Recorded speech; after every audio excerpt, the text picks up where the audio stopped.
Ludus Vulpes. Welcome to Ludus Vulpes. My name's Kirsty. And I'm Phil. You join us as we have finally got to what we believe, fingers crossed, if we've done the maths right, is our 100th video. Woo! I mean, yay! Big round of applause. Welcome to video 100. We did debate for a while whether or not we do something special or something slightly different, and ultimately we've decided something slightly different is the direction we would like to take. So today, we think we would like to talk to you about, well, the title of the video is Are Board Games Worth It? And look at the things that make them worth it for us. Yes. So, where to begin? Well, I'm looking over here at some games. This is like our shelves are just over here, so if you ever see us looking over here, we're probably just referencing And something. in the other room. And in the other room, and the cupboard over there. And actually, over there, do you know what? And over there. Maybe our starting point should be talking about our collection. Let's have a look at that. I love our board game collection. From Azul, the first modern board game I learnt, to some lightweight Lost Ruins of Arnak. But I cannot lie, the heavy board games are my favourite. From Imperial Steam, the first one I collected for my Essen list, through to Coffee Traders, another one off the list. Surprises such as Edge of Darkness, one of the only card games that I really can get my head around, to the stunningly beautiful artwork of The Magnificent. Next has to be something closer to home. Well, it makes me feel more connected anyway. My sister lives in Prague, so Prague had to be on there. Then, the smaller independents such as the Taiwanese board games. Electropolis definitely made the list. And what girl doesn't want to be a cowgirl? With Great Western Trail. Sticking to some Celtic roots and going with my hair colour, Clans of Caledonia. To a modern take on an old classic, an app-assisted dungeon crawl in Descent. I could go all day and keep disappearing under a massive mountain of games, but these are just a few that I love from our collection. Any that you like here? I love our board game collection. Can you see it here? I love it because there's something in this collection that anyone and everyone can play. From some older classics like Hansa Teutonica, through to some modern masterpieces, Yellow and Yangtze and It's a Wonderful World. And we've also got time for a few party games in Club Detective. We've got some deck builders in Clanking Space. And if you want a dungeon crawl, Star Wars Imperial Assault can fulfill many needs, including that to shout pew pew at the top of your voice. We've got the smaller games, Nova Luna, Dino World, some wonderful roll and writes in here. And for those people who want something slightly different, everyone maybe should have some books about games in their board game collection, but also maybe some little miniature skirmish games, or if you're that way inclined and have probably a little bit more money than sense, some Warhammer. So there you go. That's our board game collection. How about yours? There's no way we could have fit almost all 300 games into our collection, and that was just the snippet of some of our favourites and some of the classics that we enjoy. Yeah, our collection reflects a whole range of games that we enjoy playing with groups, with each other.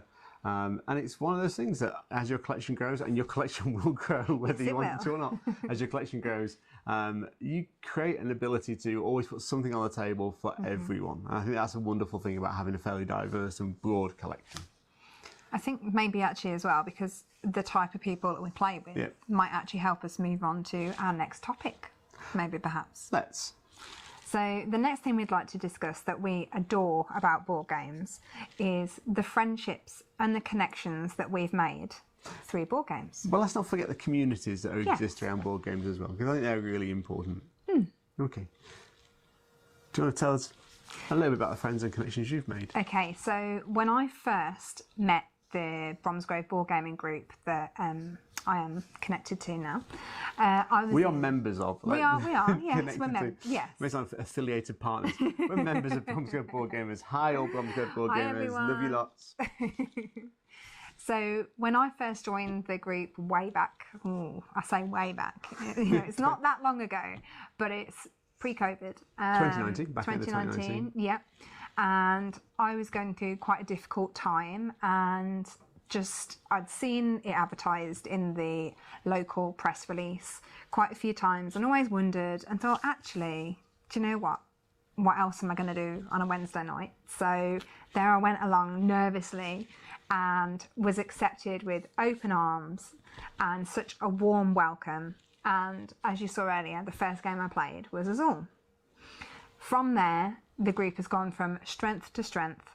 And not only is it a great time to look forward to each week and know that you're going to have a fantastic few hours and just forget about all the troubles and worries, but that group is there for you. Come rain or shine, whatever happens, it doesn't matter, because if you've got a problem, I had a leak. There was a leak in the roof. And I was like, does anybody know a plumber? Because that group is someone that you can rely on. And of those 60 people, I think I had, 5 options of different plumbers that were sent through. So it's not only just, a good friendship group, but it's also a useful pool for information, which selfishly was very useful to me at the time. But you can all support each other through all different issues that you might have in life. So that's, for me, that is really important. But also, separately from that, I wanted to just say a massive thank you to everyone who has put up with me through the good times and the bad and the ups and the downs, because yes, we've all had them, and we've all had times where things haven't gone to plan, but no matter what, they're there. So thanks guys, I really, really appreciate it. And it's that sense of community and connection that you get from board gaming. When I first moved into the local area, I didn't know anyone particularly, and it was the opportunity. I played board games, and it was my opportunity to I see who these people are and meet people for the first time. And it's not always easy to meet a new group of people, but what you find with a lot of groups around board gaming is they're incredibly open, incredibly welcoming, and just want to share their passion for a hobby with you. And that's a connection, that's a set of connections and friendships that will last me forever. And it introduced me not just to new games, but also to the local area, because people who I was playing games with were in the local area. They would then go and meet up outside of the games group, have a couple of drinks, go. It was fantastic. And wherever you are, wherever you move to, no matter what, no matter how in the middle of nowhere you think you are, I put money on a local gaming group being within a short drive and maybe even just a short walk of where you live. You just got to go look for them, and when you find them, they'll give you a nice, warm and welcoming hug. And it's that sense of community on that local level that is absolutely fantastic. But then at the sort of more other extreme end of that, the sense of community that you get from a lot of the larger events. So if you're going to the UK Games Expo, I'll have a warm welcome there, a lot of friendly faces, a lot of friendly people. Essen, we went to Aircon at the start of this year. Aircon was fantastic and was very much about open gaming. And the more and more this hobby continues to grow and the community continues to grow, the more welcoming it appears to be. So that sense of community for me is one of the most really important things that board gaming brings, and it connects people in a way that not many other things do, because there's a game for everyone. So it's a really wonderful thing. So friendships, connections and that wonderful sense of community really matter to us. Very much so, very much so. And actually, I think I did actually mention that sometimes, times are rough. Come rain or shine, they'll be there. They will. Is it a bank holiday weekend? Is it a weekend? Is it a day off? Relying on the British weather as usual? Has it let you down as usual? With board games, you don't have to worry about that. Board games are inside. Doesn't matter whether it's rain or shine, you can just enjoy. As you can see, when the weather sets in, so do board games, and you can have a wonderful time. And actually, let me give you one great reason to play more board games, and it really matters to me. So I've spent 20 plus years as a trainer helping adults learn. And one of the things that I really love about board games is how they keep brains active, how they keep your mind active, keep you alert and keep you thinking and pondering and progressing. And there's something wonderful to see about people learning to problem solve with board games. It's not just, you don't just sit there and move tokens about, you're constantly thinking about what that move might mean and how that might impact the game state. Yes, not everyone thinks about this on an Einsteinian level where actually, you know, every move has to be perfectly plotted. There's an element of fun and actually of keeping things real. But the reality is, the more games you play, the more active your brain becomes, and the more alert you become, better at problem solving, better at thinking ahead and planning ahead. Yes. And actually, I've seen some friends within our board game group who've really struggled with AP in the past. But as they've played more games, they've learnt to challenge themselves a little bit and learnt to problem solve faster. And learn to compartmentalize a little bit. And that ability to keep brains and minds active, I think, is a really wonderful part of board gaming that might well be overlooked. It's just a really great start for people. Kirsty, any thoughts from you? Yeah, so personally, I suffer with anemia, and that can affect your brain capacity. You can struggle a bit sometimes to remember things, and slight brain fog sometimes. Fog's a good word. I don't really know how else to explain it. And there are times when I struggle to simply pick up a game, and sometimes there are times when I just absolutely smash you at games. It can vary a lot. But one thing is that I've noticed is that my ability to do multiple things at the same time most of my good days has increased. So I can be playing a game and doing the scores. So for example, this isn't a really popular game, but it's a classic that I play with my gran, and that's Scrabble.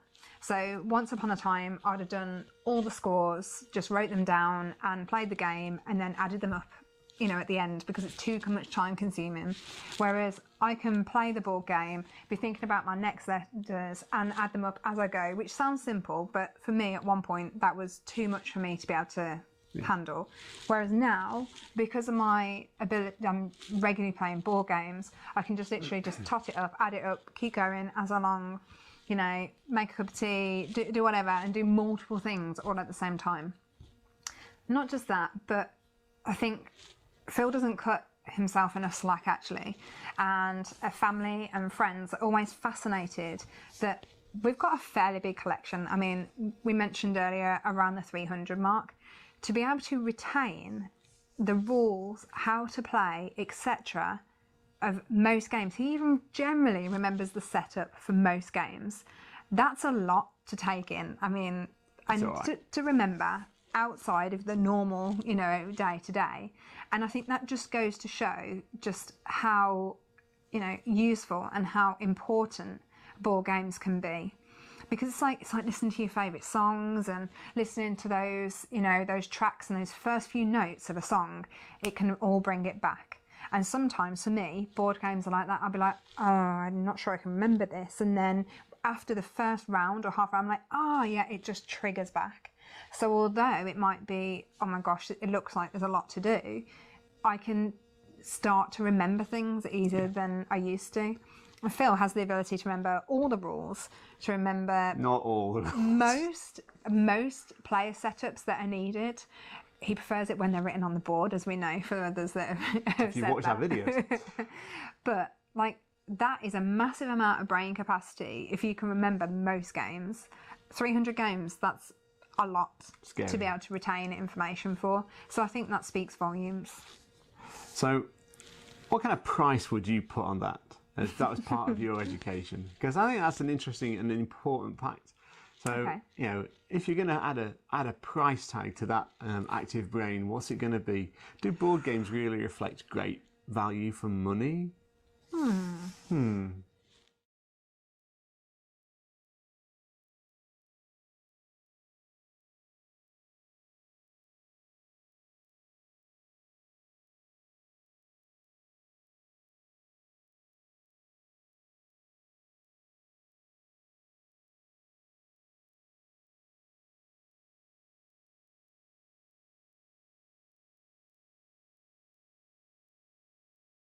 Wow. Wow.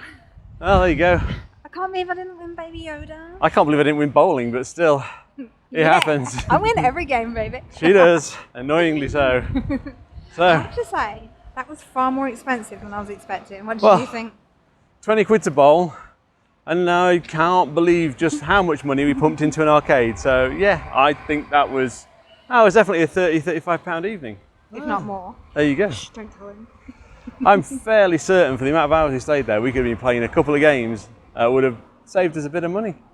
I know, but I think it's just a sore loser personally. No, not true, not true. You give me a run for my money every day. Oh really? So what's the plan for this evening? So, I thought we'd go cinema. Okay. The decision is whether we go 3D or IMAX. 3D or IMAX? Wow, it's windy around this corner. Hi. So, Hi, everyone. So, 3D or IMAX? That sounds expensive. Well, okay, the difference is 3D, £17. Yep. IMAX, £15.50. $15.50. Well, I think That's each, bear in mind, that's each. I've never really enjoyed 3D films, so let's do IMAX. Okay, Hang IMAX. on, £31 for two of us Hang on. for I need 2 a drink. hours. Number 1, I need a drink. Number 2, I want some more pizzas. Number 3, popcorn or nachos? So Popcorn or nachos? we're talking like £45 for 2 of us to go to the cinema for 2 hours. And? Well, we could just buy a copy of Wingspan and have hours of entertainment instead. So I've just got all dressed up for nothing. I mean, we can maybe try something else, but that seems... No, come on, Wingspan, let's go. Okay, fine.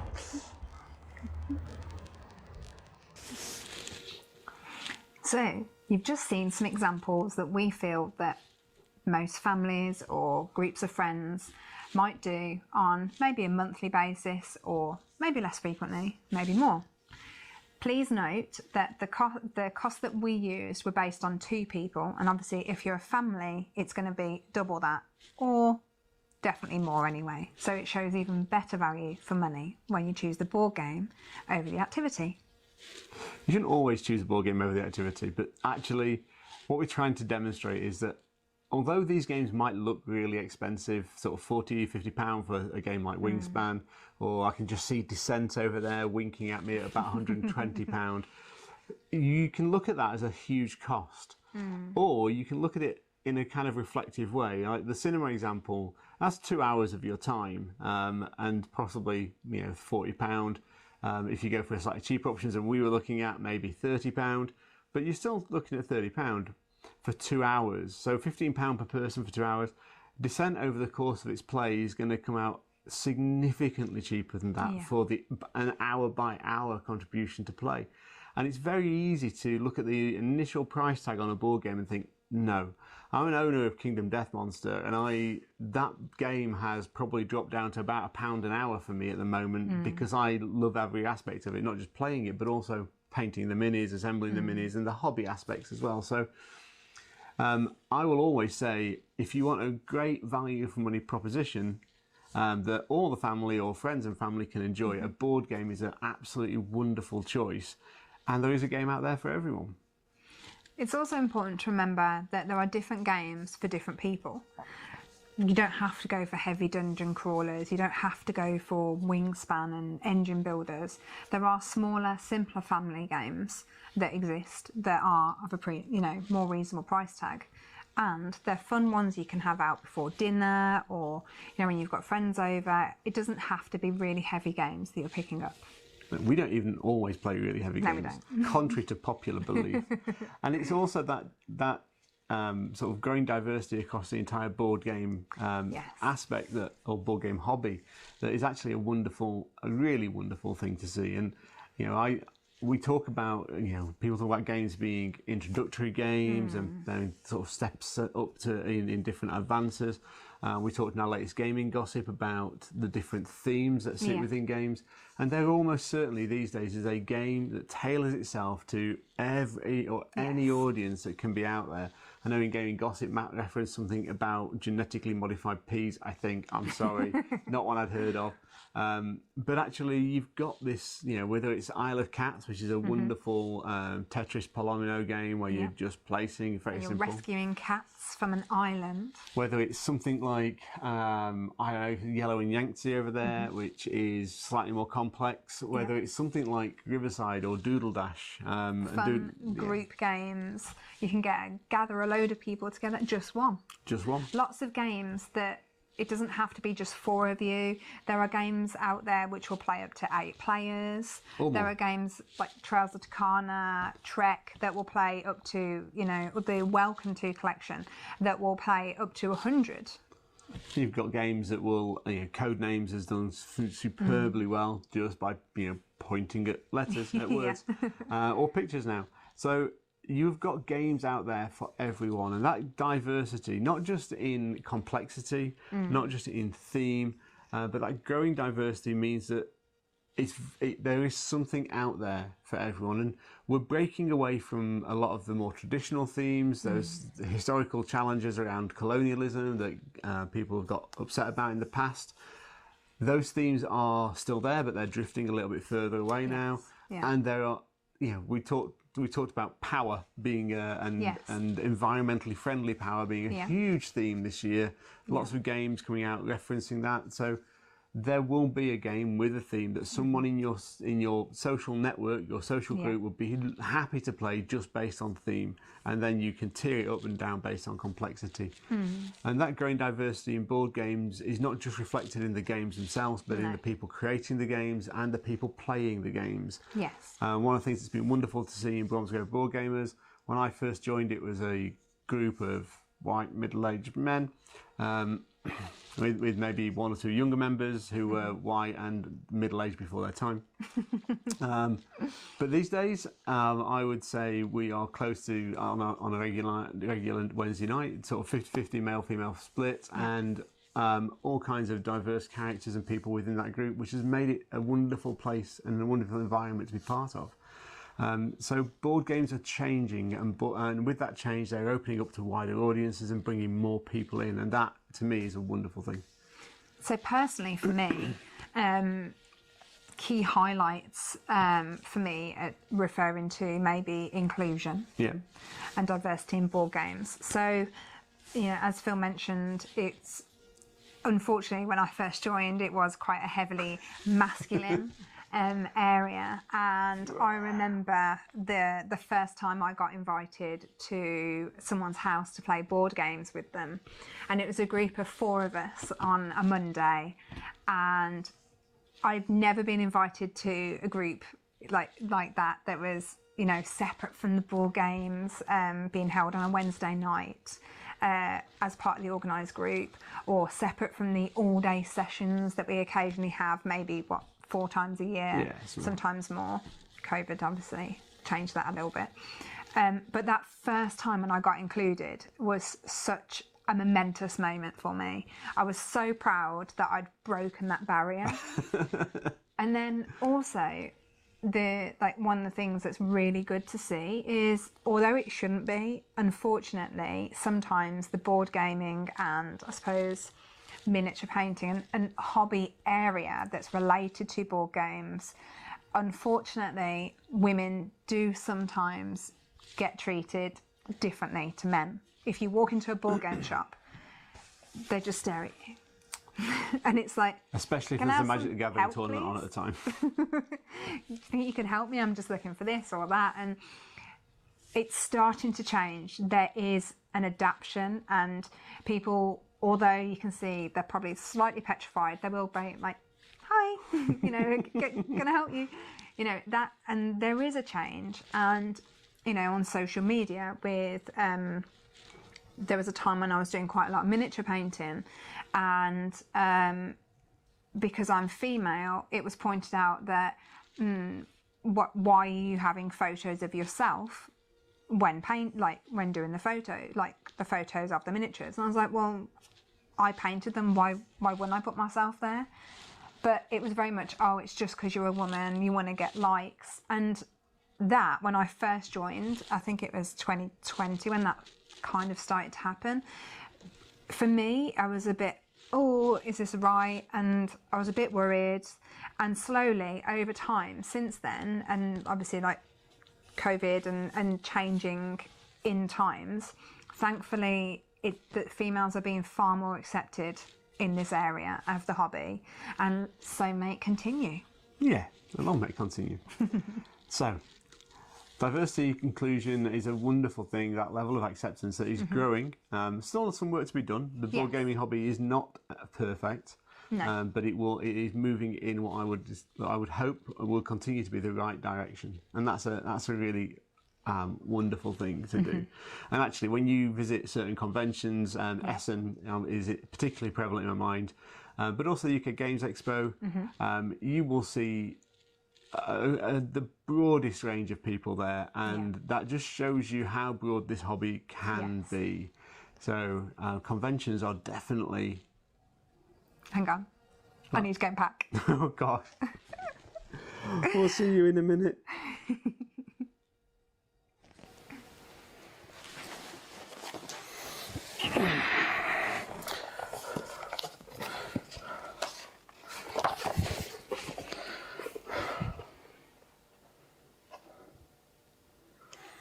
I wonder. Kirsty! Just come in.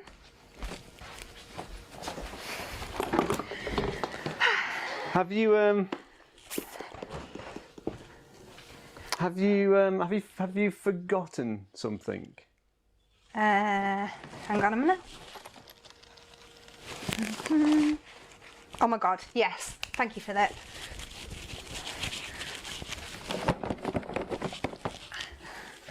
Good point. Thank you. Right, can you just help me hang this, on. please? No, we're not taking Edge of Darkness. I know it's one of your favourite games. That wasn't what I meant. You just asked me if I've forgotten something. Well, what could I have possibly forgotten then? I don't understand. What's wrong? Because you've got the party games. Clothes? I just bought those. I got those. Ta-da! That's just sets of underwear. Clothes are so overrated nowadays, Philip. You just don't need them. Underwear. Don't. At least I've got fresh ones for every day. You don't need clothes. Okay, I remember you said that. Yeah, okay. Expos and conventions are a wonderful, wonderful place to visit and enjoy company. We have always had incredible, amazing times at the different cons that we've been to. We've met incredible like-minded gamers, new gamers, designers, publishers, artists, the list goes on. And every experience we've had has a special place in our hearts, whether it's Aircon, UK Expo, whether it's Essen, whether it's all the other ones that we can't possibly mention them all because we'll be here all day. We'll get to every year. Yes, we will. Okay. So don't miss out on them. They're definitely worth it. Don't miss out on them, but also don't forget to take clothes. It's really important. It's not important. No matter how many games you want to bring back with you. So, have we missed one that you go to? What's your favourite?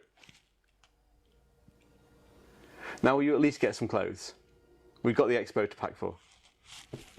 I've got clothes. This was a joke. No.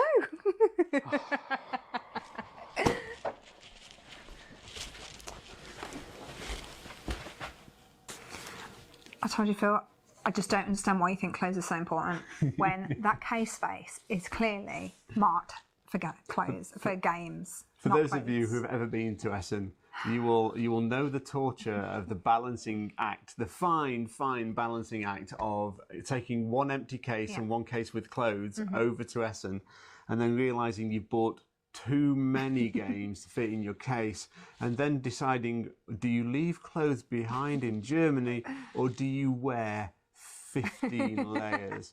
And don't forget, pop all your games, so you're getting rid of all that excess cardboard out the way. That makes a difference on the weight, folks. Just a top tip there. Okay. So yeah, conventions. If you haven't been to a convention yet, if you're sat at home and you're nervous and you're not sure whether you should go, go. It's a no-brainer. Definitely, You'll have definitely. a wonderful time. There are some amazing groups on Facebook and other social medias that you can arrange to meet up with people beforehand. It's absolutely worth it. We've got the UK Games Expo coming Yes, up. we have. And if any of you would like to catch up with us and play a game with us, just drop it in the comments below. Yep. And we will be happy to meet and play a game. Definitely. Definitely should do that. Oh, one exception. I'm not playing Merchants of Venus just in case that comes up. So there you go. I don't think I know that one. You don't want it. Oh, okay. Maybe you do. I don't know. Told me. Not one of my favourites. Okay. So obviously, most of us, well, not everyone is, but we're lucky enough to be able to, be able to play games at home. At home. Yep. And obviously, when you have friends come over, what have you, you can dress and be comfortable in clothes. But when it's a rainy bank holiday or a weekend or a day that you don't need to leave the house, you can wear to this. I mean, Who doesn't want to play board games in their pajamas? I do. Me too! Woo! Welcome to every day at Casa Ludus Vulpes. Yes. And honestly, depending on which friends come around to play games, Sometimes they we might still dress actually like find this. us like this. It doesn't matter when you're at home, and it doesn't matter when you play a game, what time you play a game. You get it for breakfast. You maybe have a coffee and sit down and have a Crack quick open a game. board game. Yeah, play a quick game of Avenue. Why not? While you're having your coffee, or I don't know, a quick Lunch game break of is all, not necessarily is all, or let me see, what do we do? My City. My City, something Q-Birds maybe. Yeah. I don't know. And in Keep it the light. evening, with your evening meal, obviously you want a more substantial game, Yes. something that will tide you over. So maybe a Coffee Traders or a Maracaibo. The options are endless, and you can wear what you want because you, my friends, are at home. For those who enjoy fancy dress, check out the A to Z. There's a couple of little treats on there. I'm sorry. At least I get them right. Okay, so the other thing that really matters about board gaming, and we've left, I feel like, the best till last, Yeah. which is board games are just kind of fun. Yeah. If you're not having fun, stop, reassess, choose a different game. You need to be having fun. Yeah. Life's too short. Yeah. For those who want to take board games really seriously, and hands up, I've been a competitive X-Wing player.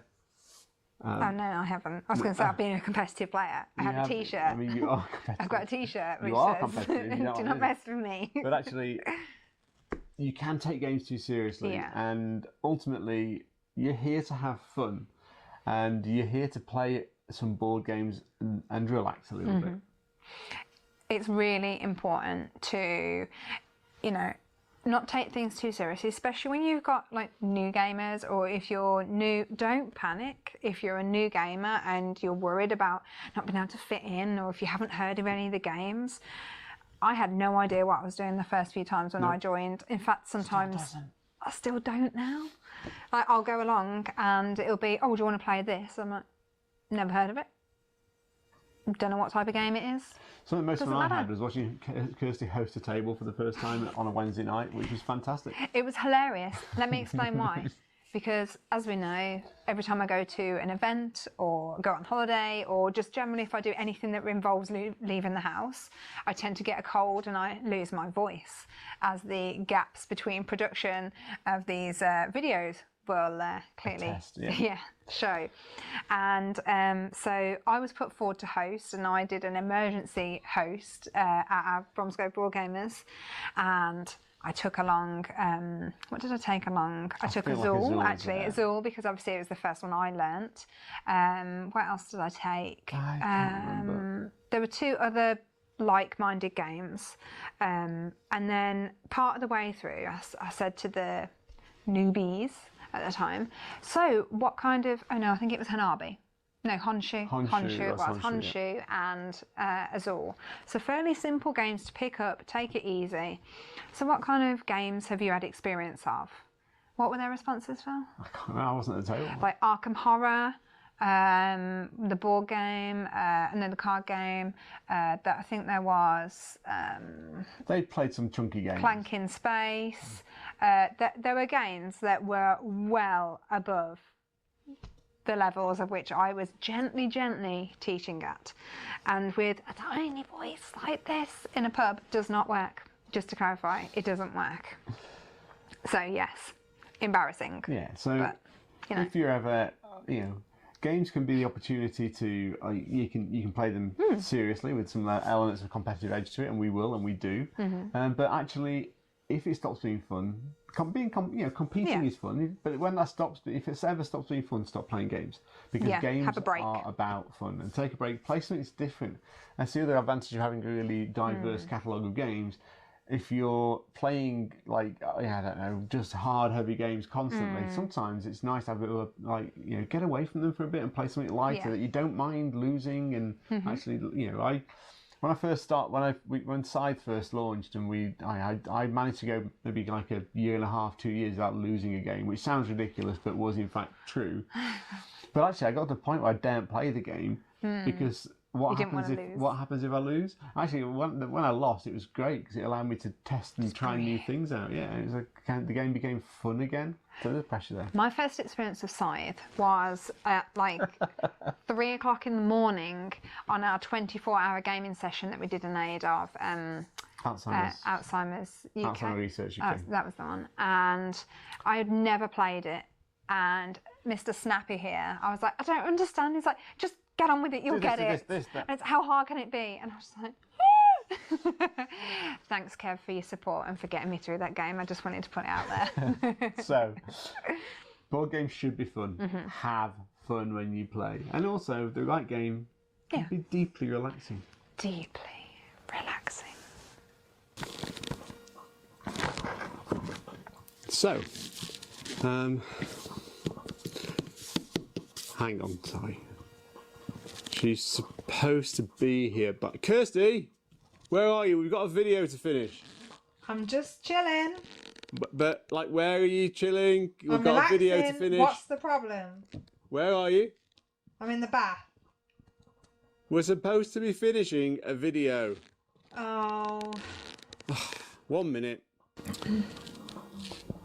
I really don't understand why you decided to have a bath at this time of the day when we're filming. Can I come in? Yeah.